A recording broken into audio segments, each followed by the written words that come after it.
यस्या भवद्भक्तजनार्तिकन्दुः पितृत्वमन्येषु विचार्यतोऽर्णं स्तम्भेवतारस्तमनन्यलभ्यं லக்ஷ்மீந்து சம்மம் சரணம் பிரபத்யே.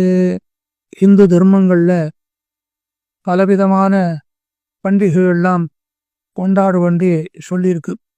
எதுக்குன்னு சொன்னால் அதில் ஒன்னொன்னுலையும் ஒவ்வொரு தாத்பரியம் இருக்குது. தாத்பரியம்னா அதில் ஒரு பொருள் இருக்குது. எதுக்கு இதை பண்ணணும், எதுக்கு இதை பண்ணணும் அப்படின்னு கேட்டேன்னா ஒவ்வொன்றுக்கும் ஒரு பலன் உண்டு.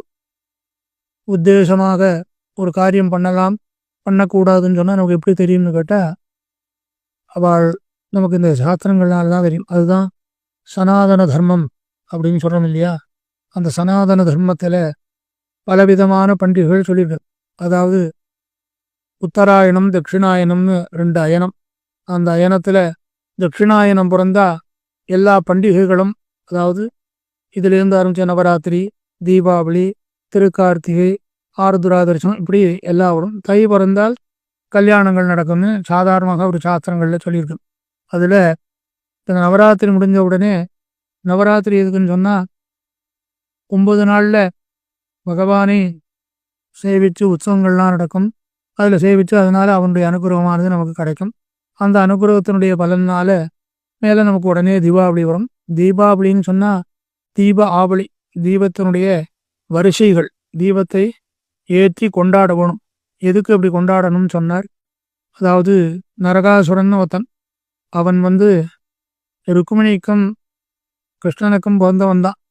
அந்த நரகாசுரனை பகவான் என்ன பண்ணினா, அவளையே விட்டு கொள்ள அவனை சம்ஹாரம் பண்ண முடியுமாக. நம்ம இடத்துலையே எல்லாருக்கிடத்துலையும் இருக்க அந்த குணம். அதாவது மதம், ஆச்சரியம், அகங்காரம், காமம், கோபம், தாபம், இதெல்லாம் இருக்கொல்லு, நம்மகிட்ட இருக்கொல்லு. இந்த குணங்களில் தான் அடிக்கிறதுக்கு பகவான் அவதாரம் பண்ணான்னு சொல்கிறது. அந்த மாதிரி அவன் அழிக்கிற போது அவன் சொன்னான், என்னை நான் தப்பு பண்ணினேன், அதனால என்னை அம்மா ஊட்டியே என்னை அதை சம்ஹாரம் பண்ண சொல்லிட்டேன். ஆனால் இந்த தினத்தை எல்லாரும் உலகத்தில் எல்லாரும், அதாவது சனாதன தர்மத்தையும் ஹிந்து தர்மத்தையும் அனுஷ்டிக்கிறவாள் எல்லாரும் அவசியம் பண்ண வேண்டும் அப்படின்னு சொல்லி கேட்டான். அதனால்தான் இந்த தீபத்தினுடைய விளக்கை ஏற்றி அதை கொண்டாடுறதுன்ட்டு ஒரு பழக்கம். நம்ம தமிழ் தேசத்தில் விளக்கை ஏற்றி கொண்டாடுறதுங்கிறது குறைச்சல். பாக்கி மாநிலங்களுக்கு அதிலெல்லாம் தீபத்தை ஏற்றி தீபத்தை கொண்டு வரணும்.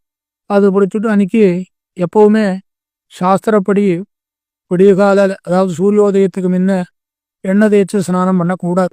சாஸ்திரமான விடயம் எண்ணெய் தேய்ச்சிக்கூடாதுன்ட்டு. ஆனால் அன்றைக்கி மட்டும் விசேஷமாக எண்ணெய் தேய்ச்சி ஸ்நானம் பண்ணணும். அபியங்க ஸ்நானம்னு பேர். அது அபியங்கன்னா எண்ணெய் தேய்ச்சி ஸ்நானம் பண்ணணும் எப்போவுமே. அதாவது ஒரு வைத்திய முறையிலையும் ஒரு இது